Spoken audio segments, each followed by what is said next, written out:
Assalamu alaikum wa rahmatullahi wa barakatuh. Du coup, je suis une sœur de 35 ans, 36 d'ailleurs, 36 ans. Donc l'année dernière, alhamdulillah, en 2024, j'ai eu l'occasion d'aller effectuer ma Umrah. Donc en fait, la Umrah, c'est une adoration que je comptais vraiment faire, que je voulais vraiment faire, et qui, au fil du temps, devenait vraiment un besoin, une nécessité, une pression dans mon corps qui faisait qu'il fallait que j'y aille, subhanallah. Et ça me tenait tellement au corps que je cherchais même des solutions pour pouvoir y aller sans maharam, parce que mon problème, c'était vraiment d'avoir un maharam disponible pour m'y amener. Du coup, j'étais là à me dire que je vais peut-être même la faire sans maharam. En fait, une partie de moi voulait le faire, une autre partie disait que non, tu peux pas y aller sans mahram.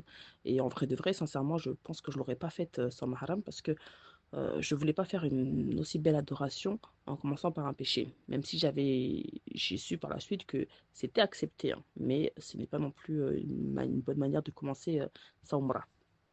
Donc, j'avais tellement cette pression et l'envie. En plus de ça, je traversais des épreuves difficiles à ce moment-là. Et subhanallah, je parlais avec une sœur qui me disait, bah vas-y, viens, on part ensemble et tout. Et elle m'a dit, ça te coûte rien de demander à ton petit frère. Faut savoir qu'à ce moment-là, mon petit frère avait 18 ans. Euh, C'était sa première année où il était en apprentissage, donc qu'il avait un salaire. Et je me suis dit, on était au mois de mai, je pense, ouais, début mai, fin avril peut-être. Je me suis dit, mon petit frère, première année où il travaille, et en plus il a 18 ans, s'il venait avoir de l'argent, enfin, si quand, vu qu'il a de l'argent, je pense, alors à Alem, hein, je me suis dit que juillet-août, il irait en vacances avec ses amis, quoi. Bah, c'est un jeune, hein, il vit en métropole, voilà, quoi. Et la sœur, elle me dit, mais non, viens, tu demandes quand même, on sait jamais et tout, nanana. Et j'accepte, franchement, j'étais emballée, je nous voyais, elle et moi, partir ensemble et tout, voilà, quoi, j'étais déjà, waouh. Donc, je rentre à la maison, j'appelle mon petit frère, je lui dis, voilà, j'aimerais que tu m'accompagnes à faire la Umrah. Et subhanallah, il n'a même pas réfléchi, il a même pas, il m'a pas fait ABCD, non, il m'a dit directement oui.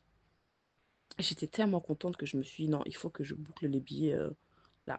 En fait, il n'avait pas encore économisé assez d'argent, mais il m'a dit, écoute, enfin, je lui ai dit, écoute, je t'avance l'argent et tu m'embourses l'argent du billet, il n'y a pas de souci. Donc, dès qu'il m'a dit oui, je me suis dit, là, dans la semaine, il faut que je boucle les billets. Donc, lorsque ça a été acté, ma petite sœur l'a appris et elle aussi, elle a dit, je viens avec vous. Donc là, on s'est mis d'accord sur les dates. On comptait aller sans agence parce que eux habitent en métropole, moi je suis à Mayotte. Donc le but était que eux ils prennent un avion et qu'on se retrouve tous à l'aéroport de Jeddah. Du coup, on a vu à peu près quelle date on partait, on s'est mis d'accord et on a pris les billets. Donc on s'était mis d'accord pour partir au mois de juin. C'était fin juin. Sachant qu'on était, comme je disais, fin avril, début mai. Donc il nous restait à peu près un mois pour préparer. Ouais, on avait à peu près un mois et demi pour préparer notre voyage. Donc j'étais toute excitée, on a pris nos billets, j'étais toute contente. Par contre, la chose qu'on n'a pas faite, c'était vraiment de vérifier nos dates, dans le sens où il y avait le Hajj, peu de temps avant. Et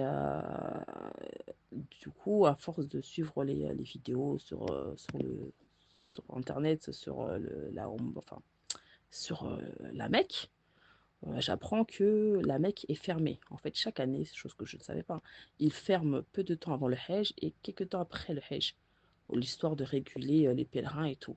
Donc là, on tombait pile poil dans cette période-là. Je commence à paniquer, à me dire, subhanallah, est-ce qu'on pourra au final accomplir notre Umrah? Parce que de ce que je comprenais, on aurait pu aller jusqu'en Arabie Saoudite, mais on n'aurait pas accès à la Mecque. Et sincèrement, je l'ai ressenti comme une punition.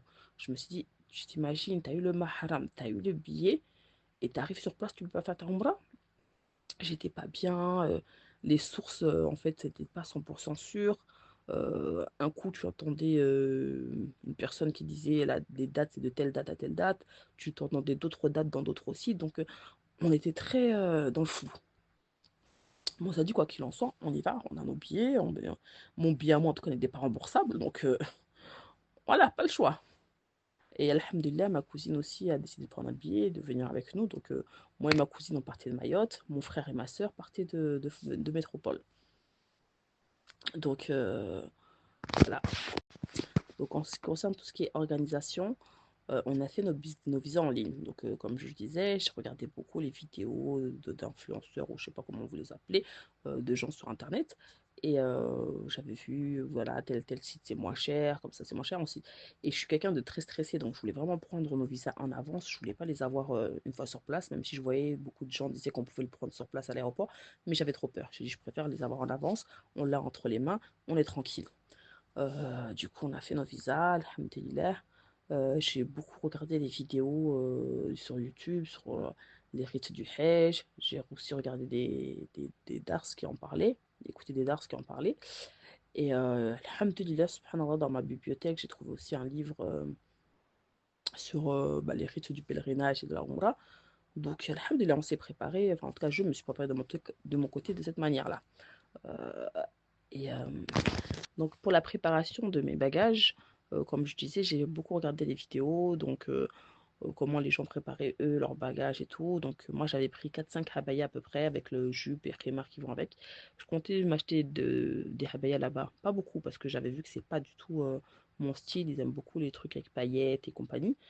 Mais je me suis dit, si jamais je trouvais une ou deux habayas en plus, voilà, je serais bien contente. J'avais prévu les choses essentielles, hein, crème solaire, parce que cette année-là, il a fait hyper chaud. Et de toute façon, il fait tout le temps chaud là-bas, mais cette année-là, c'était vraiment chaud.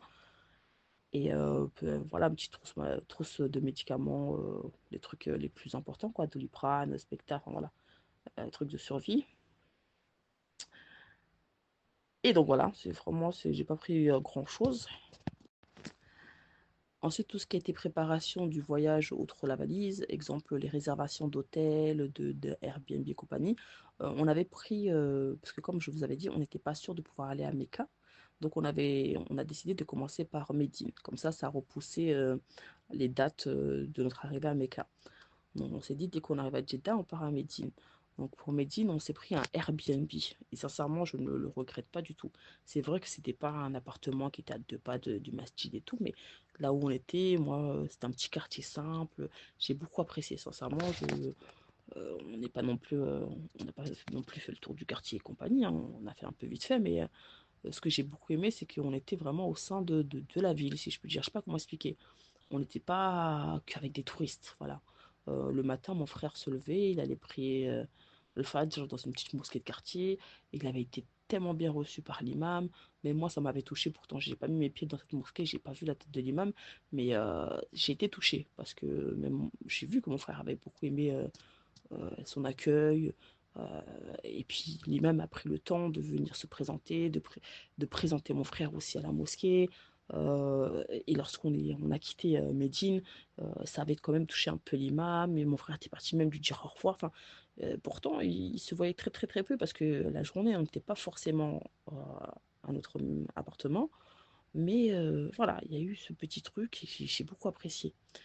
Bref, comme je disais, on avait pris notre petit Airbnb que j'ai beaucoup apprécié, alhamdulillah. Et une fois sur place, lorsque on a pu prendre nos billets et tout, enfin pour Mecca, c'est là où on a loué un hôtel. Donc cette fois, on était vraiment à un hôtel très proche du masjid, mashallah, même si c'était un quartier en pente. Mais alhamdulillah, on était assez proche, très proche du masjid. Donc après, l'hôtel en soi n'était pas non plus, n'était pas top du tout. Parce qu'en fait, le nom de cet hôtel, il y a deux catégories. Il y a vraiment l'hôtel un peu plus luxueux et l'hôtel plus bas de gamme, je dirais. Et là, on était tombé sur le côté bas de gamme. Donc, même si on se dit oui, on n'est pas là pour le confort de l'hôtel, mais il y a un minimum pour moi. Sincèrement, la salle de bain, non, je n'ai pas adhéré. Après, le lit et tout, on s'en fiche, mais la salle de bain et tout, c'est pour moi important quand même. C'est là où tu fais tes ablutions, c'est là où, voilà, tu te laves, donc non. Alors, en ce qui concerne la nourriture, moi, j'étais surprise parce que je trouvais la vie chère là-bas. Déjà, il faut savoir que quand t'es pas en pension complète à l'hôtel, ben, du coup, tu es obligé de manger dehors. Et dehors, ce qu'il y a, c'est 80%, c'est de la street food. McDo, KFC et d'autres, El Bake, tout ça. El Bake, je trouve que c'est moins cher, c'est local, enfin, c'est comme un KFC local, c'est moins cher, sincèrement. Mais moi, je suis pas quelqu'un de street food. J'ai beaucoup de mal avec la street food, donc j'ai beaucoup galéré. Après, il y a aussi le choix de manger chez les Indiens des plats de riz qui sont très bons, hein, mais le souci, c'est que c'est aussi très épicé. Donc là aussi, j'ai beaucoup de mal. Même pour trouver une salade simple, hein. Ils aiment beaucoup les salades à base de feuilles, genre persil, coriandre. C'est de façon des taboulés à la libanaise. Moi, je peux pas manger. Moi, j'aime les feuilles de salade, la laitue, tout ça, mais les feuilles genre persil, tout ça, pour moi, c'est juste un. C'est pour accompagner une sauce, hein. C'est pas pour. Voilà quoi, c'est un condiment. C'est pas une salade pour moi. Du coup, j'ai un peu galéré quand même niveau nourriture. Pour moi, hein, pour quelqu'un qui n'aime pas épicé et qui n'aime pas non plus la street food, c'était un peu compliqué. Et puis même, je trouve ça hyper cher parce que le McDo était aux alentours de 8, 9, 10 euros. Alors que pour quelqu'un qui gagne pas assez d'argent, franchement, je trouve qu'un par repas, payer 10 euros par repas, ça pèse, hein. Ça fait, si on a deux repas par jour, ça fait quand même 20 euros la journée. Ça, c'est un budget quand même, subhanallah. Euh, ensuite, bah après, pour dire vrai, euh, on mangeait pas beaucoup, on n'avait pas forcément faim. Souvent, on mangeait une fois par jour un vrai repas. Après, on grignotait des fruits par-ci, par-là. Mais c'est vrai que on pensait pas forcément à se dire, oh, on a faim, on veut manger. Enfin, on le faisait vraiment limite par survie, quoi. C'est pas parce qu'on doit carburer à quelque chose, mais en vrai de vrai, alhamdoulilah, j'ai trouvé que on était tellement apaisé, tellement que ça ne venait pas forcément à l'esprit de se dire, ah, faut manger. Après, il y a des jours où tu as faim, mais c'est pas non plus la base de la journée, quoi, si je peux dire. Exemple, le petit déjeuner, je me rappelle pas qu'on ait pris des petits déjeuners, sauf une ou deux fois, on est vraiment parti payer un petit déjeuner dans un hôtel, histoire de. Voilà. Mais en soi, si c'était pas ces jours-là, je me souviens pas qu'on mangeait le matin. On ne mangeait pas forcément le matin. En ce qui concerne mes inquiétudes, bon, comme j'expliquais, ma première inquiétude était le fait de ne pas pouvoir effectuer la Umrah. Euh, ça vraiment, ça m'angoissait. Et puis je le voyais comme je disais, vraiment comme une punition. Tellement j'étais impatiente de pouvoir y aller, que j'ai pas fait attention. Et du coup, voilà, je le voyais vraiment. Tu t'imagines, c'est comme toucher du bout du doigt son rêve. Voilà. Mais alhamdoulilah, on a pu effectuer notre umrah. Deuxième inquiétude que j'avais, c'est le fait qu'on soit allé sans guide. Même si j'avais préparé, personnellement, je m'étais préparé en amont en regardant des vidéos YouTube, en écoutant des audios d'étudiants en sciences, en lisant aussi, comme je lis mon livre. J'avais même commandé pour chacun d'entre nous des sortes comment dire ça, ce sont des colliers que tu as, enfin, des colliers avec des cartes de toutes les invocations à dire quand tu rentres dans la mosquée, quand tu sors, quand tu fais tawaf, quand tu fais ceci, quand tu fais cela. J'avais vraiment, voilà, on s'était préparé comme ça. Mais j'avais peur de mal la faire, de mal faire mon adoration. Et ça m'angoissait vraiment ça. Et on s'était d'ailleurs dit que bah, le jour où on avait convenu de faire la Umrah, quand on arrivait à Mecca, et que j'ai vu que c'était tellement grand, qu'on s'y perdait. Je me suis rendu compte que, ah non, non, non, en fait, faire toute seule, sans guide, c'est pas possible. Donc on n'a pas fait notre ombre ce jour-là. On a, on a fait appel à un guide. Et alhamdulillah, le lendemain, on a une place pour qu'il puisse nous montrer tous les rites. Et puis, t'es tranquille quand t'as un guide. T'as pas à réfléchir, t'as pas, voilà, tu répètes. Il a dit, tu répètes ça. Il te dit, marche, tu marches, il te dit, cours, tu cours. Enfin, voilà. Et les femmes n'aiment pas à courir, hein, c'est façon de parler. En ce qui concerne mes inquiétudes, donc la première inquiétude que j'avais, c'était de ne pas pouvoir faire ma Umrah. Comme j'avais expliqué, la Mecque ferme ses portes peu de temps avant le Hajj et réouvre que peu de temps après le Hajj. Du coup, j'avais peur de ne pas pouvoir, qu'on nous interdise l'accès à Mecca. Deuxième inquiétude que j'avais, on comptait faire notre Umrah donc sans guide. Et subhanallah, le jour où on est arrivé à Mecca et qu'on a vu la grandeur, comment c'est grand, comment c'est hyper, on s'est rendu compte qu'en fait, non, on ne pouvait pas effectuer notre Umrah sans guide. Et j'avais peur, en fait, avant de penser avoir un guide, hein, j'avais peur de mal faire mon adoration et de me dire que je suis allé jusque-là pour rater ma Umrah, quoi, subhanallah. Du coup, pour ce point-là, on a décidé de prendre un guide au final. Arrivé sur place, hein, c'est là où on s'est décidé, on a pris un guide, alhamdulillah. Hum, Troisième inquiétude que j'avais aussi, mais bon, c'était pas non plus la plus grosse, c'est que je sais pas pourquoi, même si je savais que on allait de façon légale, c'est-à-dire qu'on avait nos visas, on avait nos billets, tout, il n'y avait rien d'illégal, mais j'avais toujours cette peur qu'une fois arrivé à l'aéroport, on nous embête pour X ou Y raison, pour qu'on nous dise que non, ces visas-là ne sont pas valides, ou je sais pas. J'inquiétais beaucoup et j'avais aussi beaucoup peur des policiers, de la douane, parce que, subhanallah, j'entendais beaucoup parler de l'accueil que les gens de couleur pouvaient recevoir dans des pays du Golfe et tout. Donc j'avais vraiment peur du racisme, voilà, d'être discriminée. Et au final, alhamdoulilah, j'ai pas eu ce souci-là, en tout cas en ce qui concerne les autorités. J'ai eu aucun souci, juste une fois, où c'est vrai que quand on arrivait à Médine, on a vu des policiers qui arrêtaient certaines jeunes personnes et ils nous ont arrêtés nous. Oui, mettez-vous sur le côté, j'en ai pas vraiment compris pourquoi. En fait, il y avait tellement de monde qu'en gros, c'était limite tous ceux qui sortent du train, bah toi tu vas là, toi tu vas là, toi tu vas là, toi tu vas là. Et quand ils ont entendu qu'on parlait français, ils n'ont pas vraiment insisté, ils nous ont laissé limite partir. Et à ce moment-là, je me suis dit, dépêchons-nous de sortir de la gare avant qu'au final, ils se rétractent et ils nous demandent de venir, quoi. Je sais pas. Donc, on est vite sorti de la gare, quoi. Et voilà, donc c'était vraiment ça, mes plus grosses inquiétudes sur place. Donc mes premières impressions, c'est que sincèrement, on a beaucoup aimé Médine. C'est la première ville qu'on a faite, du coup, on a beaucoup aimé Médine. C'est vraiment une ville apaisante. Subhanallah, même la mosquée du prophète sallam, quand tu y es, tu es apaisé. Tout est speed, mais tout est au ralenti en même temps. Je sais pas comment expliquer. Franchement, c'est aussi une belle organisation, mine de rien. Alhamdulillah, franchement, c'est toujours, enfin, même les toilettes, toujours propres. Il peut y avoir des petits, voilà, mais c'est assez propre. Non, on a tous beaucoup aimé Médine. Et tout le monde a glow up même. Par exemple, ceux qui avaient des problèmes de peau avaient une belle peau. Euh, on se trouvait tous jolis. Je sais pas comment expliquer ça, mais on se trouvait tous bien, tous jolis. Enfin, subhanallah, c'était vraiment la sakina. Je dirais vraiment, enfin, c'est le mot qui convient. Sincèrement, c'est le mot qui convient. Euh, pour Mecca, ça a été moins le coup de cœur pour tous. On a tous été d'accord pour dire que bah, Mecca, c'est vrai qu'il y a beaucoup de récompenses après là-bas, mais en vrai de vrai, euh, si on pouvait, on serait resté la majeure partie de notre temps à Médine, on serait venu juste faire la Omra à la Mecque et repartir. Mecca, c'est plus ghetto. Vraiment, il y a un contraste entre Mecca et Médine. Déjà, la première chose qui m'a marqué à Mecca, c'est la foule. J'étais tellement choquée. C'était rempli. Il y avait des millions et des millions.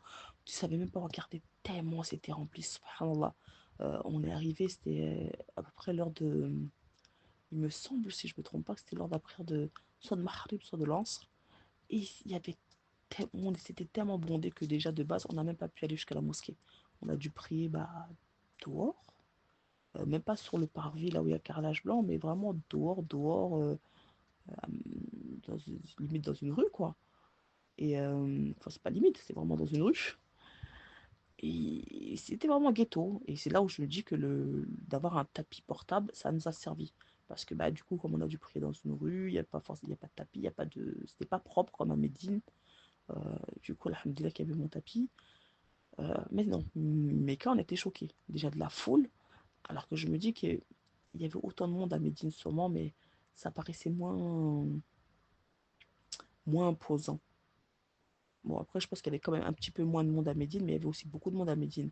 Mais là, à Mecca, tu voyais pas, tu savais même pas où mettre les pieds, quoi. Subhanallah. Après, il faut, comme je le répète, hein, c'était peu de temps après le Hajj, donc il y avait les pèlerins qui étaient encore là. Donc, vous imaginez les millions et les millions de pèlerins qu'il y avait. Certains étaient déjà partis, mais la majorité était encore là, je pense, hein, la majorité, après, Allah alam. Mais c'était full rempli comme pas possible. Ensuite, bah, comme je disais, c'était vraiment aussi le côté pauvreté qu'on voit, que je n'ai pas vu à Médine. Je n'ai pas vu de mendiants à Médine. À Mecca, j'ai vu des mendiants. J'ai pas vu de coins vraiment hyper sales. Alors qu'à Mecca, oui, tu vois vraiment des coins où les gens ils ont jeté plein de sachets, plein de cartons, plein de. Voilà, tu vois vraiment là, c'est un peu plus ghetto. Voilà, je dirais comme ça. Euh, Moi, ce qui m'a le plus marqué, c'est vraiment que, enfin, là où j'ai vu que les gens couraient vraiment derrière les SNET, c'est pendant le tawaf. Donc, on faisait tawaf, tu vois ces millions de personnes qui tournent, enfin, qui tournent autour de la Kaaba, tu vois ces gens invoquer, c'était touchant. Et puis, tu vois certains très intelligents, qui ont pensé à leur balance de Hasanet et qui, exemple, faisait la distribution de mouchoirs. Parce que bon, pendant ta waf, tu en as qui pleurent, tu en as qui ont le nez qui coule, voilà, et puis des fois tu penses pas forcément à ramener un mouchoir sur toi, et bah tu as cette personne-là qui s'ordonne ses os, qui, qui t'offre un mouchoir. Franchement, ça te soulage, et le professeur Salam m'a dit que celui qui soulage un musulman, Allah le soulage. Donc, subhanallah, j'ai dit, ils ont tout compris. Tu as des gens aussi qui ils ont des petits brumisateurs pour te rafraîchir sous un soleil de 50 degrés, comment ça fait du bien. Non, mais subhanallah, j'ai dit, mais c'est des gens-là, ils courent de la RSNet, ils ont compris, ils ont compris. Voilà. Euh, Ça m'a vraiment beaucoup touché. Le constat aussi que j'ai pu faire, c'est que moi, ayant grandi en métropole, la plupart des musulmans qui sont en métropole, ce sont des Ouest-Africains, donc Maliens, Sénégalais, Guinéens, tout ça, et Maghrébins, Maroc, Sénégal, Maroc, Tunisie, Algérie. Donc c'est ça les musulmans, la représentation de l'islam en France. C'est ceux-là qu'on voit. Et lorsque je suis arrivée à Médine, et je regardais autour de moi, eh ben, on n'était pas. On n'était pas là. Où était la sphère francophone? Je ne sais pas. Il y avait très peu de francophones. Ensuite, j'ai vu très peu de Renois aussi. Je ne dis pas qu'il y en avait zéro, hein, mais il y avait par exemple une délégation de Guinéens que j'avais vue, c'est vrai. Mais en fait, on n'était pas. Comme je dis, en France, on voit que nous. Et là, je me suis rendu compte qu'on n'était qu'une goutte d'eau parmi les musulmans mondiaux. En vrai, nous les Africains, donc je parle de l'Afrique entière, on n'est qu'une goutte d'eau. La plupart des musulmans, ce sont des Asiatiques. Je voyais des peuples que je n'avais jamais vus de ma vie. L'Albanie, l'Europe de l'Est, il y a des musulmans. Et bien, subhanallah, c'est des musulmans qui ne sont pas forcément représentés en métropole. On en voit très, très, très, très, très rarement. Mais là-bas, sur place, il y en avait énormément. Et ça me choquait parce que tu voyais ces gens très clairs de peau, yeux bleus, euh, et tu te dis, mais c'est des quoi ces gens-là en fait? Quand tu les regardes, bon, tu sais hein, qu'ils viennent de l'Est, d'Europe de l'Est, mais ça me choquait. Vous voyez, ça me choquait vraiment. Parce que pour moi, musulman est égal malien, sénégalais, voilà. Et là, sur le coup, on était très peu. L'Afrique est très, très, très, très. On est peut-être 2-3% des musulmans mondiaux, limite. Subhanallah. Comparé à l'Asie, on voyait beaucoup d'Indonésiens, Malaisiens, enfin voilà, les Asiatiques étaient là. Alors qu'en métropole, les Asiatiques musulmans, on en voit très, très, très, très, très, très rarement. Moi-même qui grandis dans le quartier chinois, euh, j'ai euh, jamais vu de musulmans, quoi. Alors que là-bas, même la Chine était représentée au niveau islam, subhanallah. Donc là, c'est vraiment la chose qui m'a le plus surpris. J'étais aussi surprise, ça va faire rire, hein, mais subhanallah, on a fait le constat que personne ne sentait mauvais. Euh, En France, 8 heures du matin, tu prends le bus, il y a toujours quelqu'un qui va passer et gâter tes narines.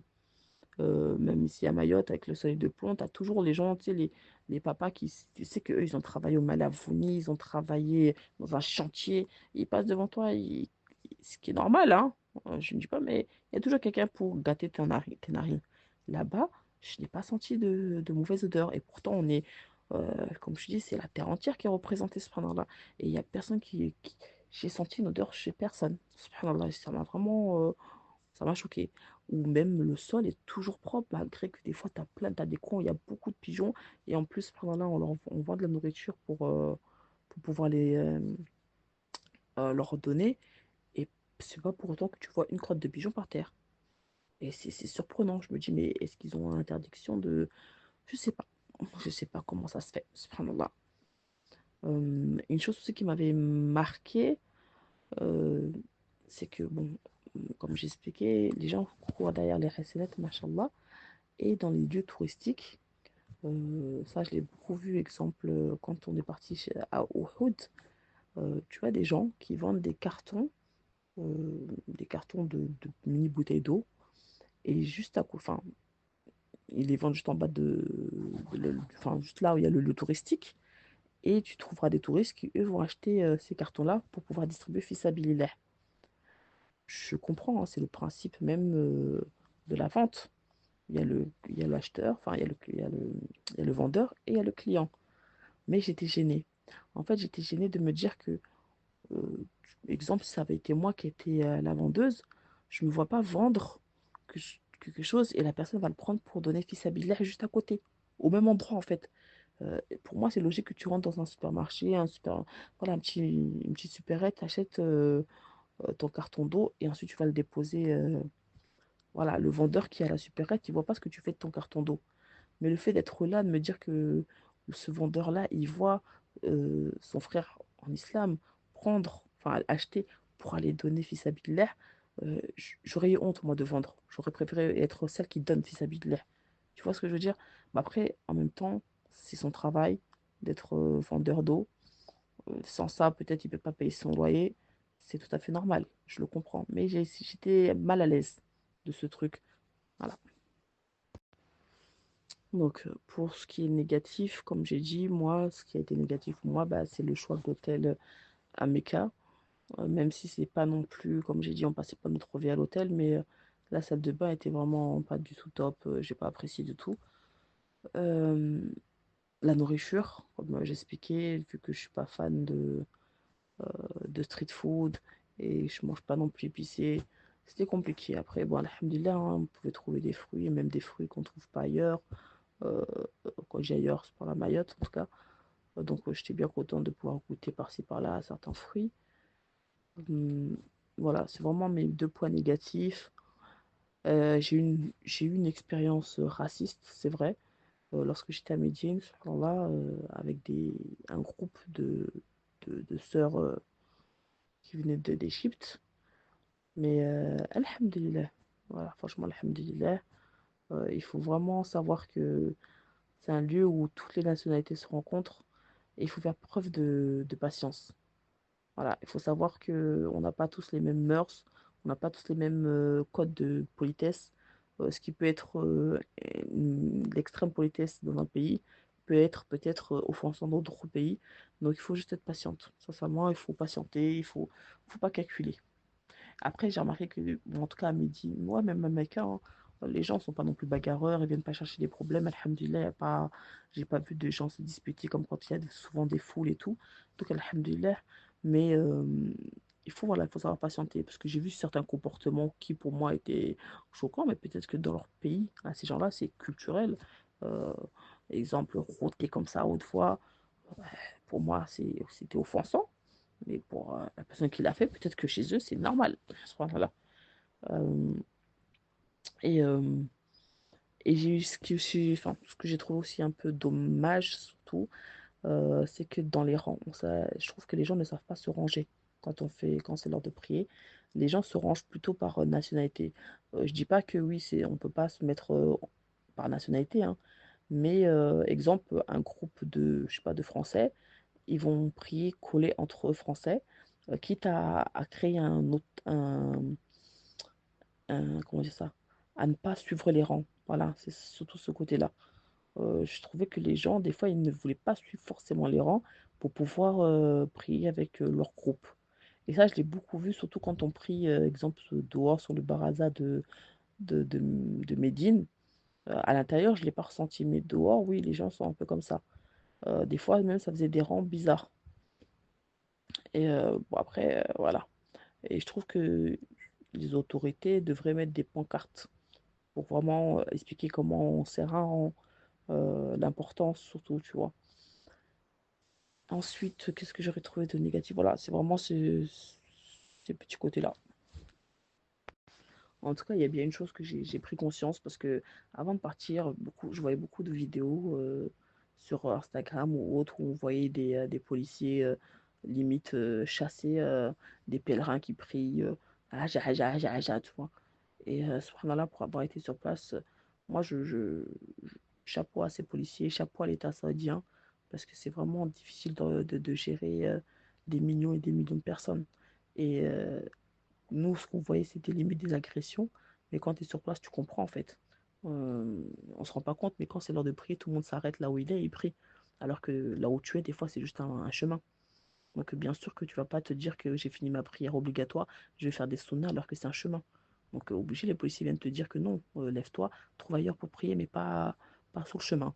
Et c'est ça qu'on voit. Et puis les gens, ils sont là à dire, ah, mais les policiers sont méchants, ils sont là, ils virent les gens, mais non, il faut comprendre. Et donc, mais déjà, chapeau à eux. Et c'est 24 heures sur 24 que ces gens, bon, c'est pas les mêmes, hein, les équipes changent, mais en tout cas, qui doit y avoir de la surveillance et tout. Donc, c'est énormément de boulot hein, d'organiser ça. Donc, franchement, un gros chapeau et un grand respect. Maintenant, les gens qui vont critiquer là, toute personne qui va critiquer, ouais, mais pourquoi ils font payer? Vous vous rendez pas compte. Vous vous rendez pas compte. Déjà, ne serait-ce qu'en France, devoir payer un policier euh, une journée, c'est cher.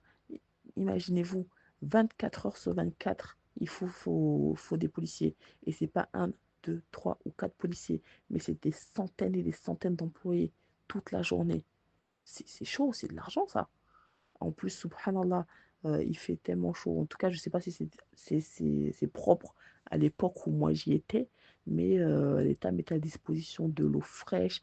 Tu vois des gros camions réfrigérés qui distribuaient à ces millions et ces millions de pèlerins toute la journée de l'eau. Tu voyais même des petits jeunes qui portaient des sortes de sacs à dos remplis de bouteilles qui passaient entre nous pour nous donner de l'eau.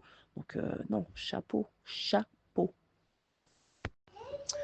Du coup, ce que la Oumra m'a apporté, euh, quand je suis allée, j'étais à un stade de ma vie, comme je t'expliquais, je ressentais vraiment ce besoin, c'était viral de devoir y aller. J'avais l'impression qu'il fallait vraiment que c'était.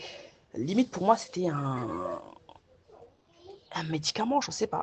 Mais il fallait que j'y aille. Je sentais vraiment qu'il fallait vraiment que j'y aille. Niveau foi, alhamdoulilah, je reprenais ma vie bien en main. Euh, voilà, du coup, ça a juste renforcé ce bien-être. Voilà, la Oumra m'a renforcé ce bien-être. Quand tu es là-bas, tu oublies tout. J'ai déjà été en vacances sans enfant, c'est pas la même chose. Quand tu es en vacances sans enfant, tu as toujours quand même ce petit souci à la maison. Alors que là-bas, j'étais en paix, mais une paix que je souhaite à tout le monde de connaître cette paix. Je souhaite vraiment à tout le monde de connaître cette paix. Et du coup, moi, je trouve que bah, ça a juste renforcé cette foi, que c'est cet élan où j'étais. Alors que je pense que si tu as zéro foi, tu vas là-bas, c'est pas ça qui va t'amener la foi. Après, Allah Alam, hein. Parce que je vois les influenceurs, les footballeurs, les gens comme ça, ils y vont, ils reviennent, ils n'ont pas changé, subhanallah. Donc, je pense pas que si tu t'attends à ce que ce soit la Ombra qui te change, non. Il faut que le changement vienne de toi-même d'abord. Ensuite, tu vas là-bas, ça va juste t'aider. Ça va être ton tremplin. Je dirais ça comme ça. Et donc, à mon retour, subhanallah, moi, j'avais déjà écouté des dars qui disaient que quand tu accomplis cette adoration-là, Allah, quand tu reviens, il te comble de bienfaits. Et ça, je l'ai vraiment vu. À un point que j'étais mal, j'étais pas bien. Parce que j'avais l'impression d'être illégitime à recevoir tous ces bienfaits. Et ça m'a fait peur. J'avais cette angoisse. Est-ce que c'est un piège? Est-ce que en fait on me comble de ce bienfait pour ensuite me faire tomber plus bas? Enfin, je sais pas. Ça m'angoissait vraiment. Mais et en plus, subhanallah, quand je vois les bienfaits dont j'ai pu avoir, il y a un hadith qui dit que trois choses apportent le bonheur. Donc une vaste maison, une bonne femme et une bonne monture. Et sincèrement, c'était sur ces trois choses-là que j'étais comblée.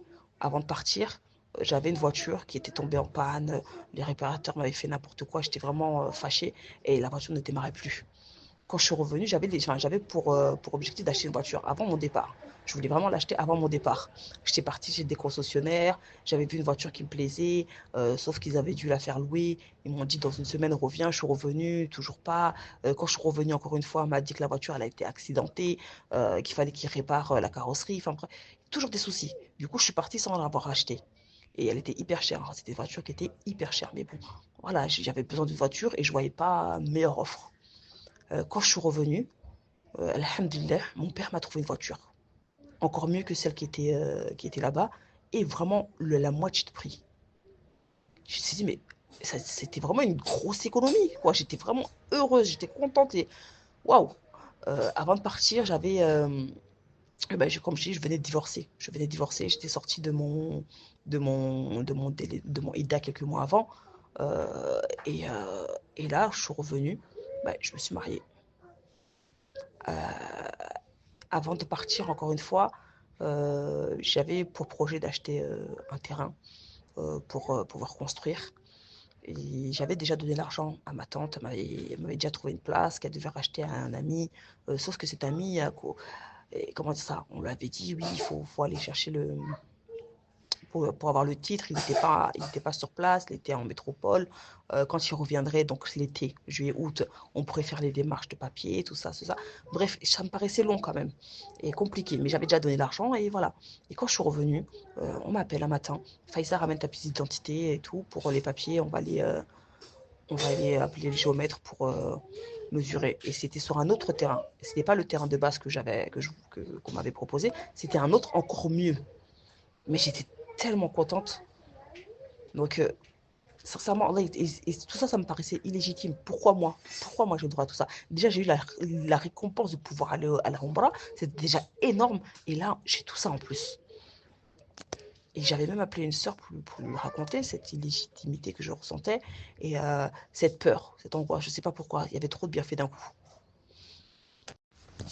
J'ai aussi changé dans ma perception des choses. Quand je suis revenue, j'avais l'impression que tout était possible. Mais tout. Et j'ai toujours cette impression. C'est une impression qui n'est pas partie. Que rien n'est impossible. Parce que déjà, faire la Ombra, c'était une chose, c'était un projet que j'avais déjà abandonné. Je voulais, mais j'avais abandonné. Je me suis dit, jamais ce serait possible pour moi. L'histoire de trouver un maharam, et ceci, et cela. Il y avait toujours quelque chose qui bloquait. Et du fait de pouvoir l'avoir, et le fait de l'avoir fait déjà, c'était un miracle. Alors là, maintenant que je suis revenue, tout me semble possible. À chaque fois que quelqu'un me dit oui, je sais, non, j'arrive pas à me dire que non, tu peux pas, tu n'y arriveras pas. Je n'ai plus ça en tête. Tout est possible. Et, et j'ai envie je vois les choses plus loin. Quand je vois les choses plus loin, c'est que avant, je me contentais de me dire, de toute façon, je mourrai ici, je resterai ici. Ah, moi, aller étudier là-bas, jamais. Alors que maintenant, tout me semble possible. Je me dis, mais si j'ai envie d'aller là-bas, je peux y aller, en fait. Donc, voilà, c'est vraiment ce changement que j'ai ressenti. Et cette paix que j'ai eue là-bas, j'ai toujours cette tranquillité en moi, alhamdulillah. J'ai pas cette paix 100% que j'avais là-bas, mais je suis tranquille. Je suis revenue, je suis tranquille maintenant. Quand quelqu'un vient me parler même des fois de ses soucis, je me dis, mais en fait, c'est toi qui te crée ces soucis. Exemple, elle va me parler de son mari toxique, mais jette-le. J'ai envie de lui dire, mais jette-le, Ourti. Vis ta vie, la vie est simple, tu peux vivre en paix. Jette cette personne toxique et continue ta vie en paix. Mais je ne dis pas, hein, je dis pas aux gens de jeter leur mari, hein, mais c'est ce que je pense fortement. Et des fois, même, les gens ils vont te parler de certains de leurs problèmes, tu as envie de te dire, mais pourquoi tu te casses la tête? Tu peux faire ça et être en paix. Donc voilà, c'est vraiment ça qui a changé en moi, c'est que j'ai une tranquillité, alhamdulillah. Euh, je me prends pas la tête maintenant. Parmi les regrets que j'ai oublié de mentionner, c'est euh, sur certaines récompenses, je savais, exemple, telle prière apporter telle récompense, le fait de prier à Kuba, c'est comme si tu avais fait Nomra, le fait de faire ça, c'est comme si ceci, cela, cela. Ça, c'est décuplé, ça, c'est ceci. Mais je pense que je le savais, mais j'ai pas pris conscience. Je sais pas comment t'expliquer. Tu sais une chose, tu en as conscience, sur le coup, tu pries, tu dis, Alhamdulillah, je viens d'accomplir une Omra en faisant juste de la carte dans telle mosquée. Et j'étais contente, mais j'ai pas savouré. Je sais pas comment t'expliquer. J'ai pas assez. Voilà, c'est vraiment une. T'es consciente, mais je sais pas. Sur le coup, j'étais consciente bien et tout, mais je trouve que j'ai pas assez profité. Voilà, je dirais ça vraiment pour moi, j'ai pas assez profité. Une chose qui m'a aussi beaucoup marqué, c'est que, subhanallah, après chaque prière, il y a une prière mortuaire. Et c'est pas une personne, hein, mais c'est des fois plusieurs personnes qui décèdent. Et là, tu te rends compte que, ah ouais, c'est une réalité, quoi. C'est vraiment une réalité. Il y a vraiment des gens qui. Après, bon, tu sais, il y a sûrement des locaux aussi qui doivent décéder, qui sont. Et on prie sur eux là-bas. C'est pas forcément que des pèlerins. Mais je me suis dit, ah ouais. Et subhanallah, quand on tombe sur une prière d'un enfant, la première prière pour un enfant sur laquelle j'étais tombée, obligé, tu pleures. Franchement, ça m'a vraiment beaucoup touchée. Je me suis dit, ah, même les enfants, même les enfants. Et c'est tous les jours, des enfants meurent. On ne s'en rend pas compte, mais tous les jours, des enfants meurent. Donc ça, c'est vraiment une chose qui m'a beaucoup touchée.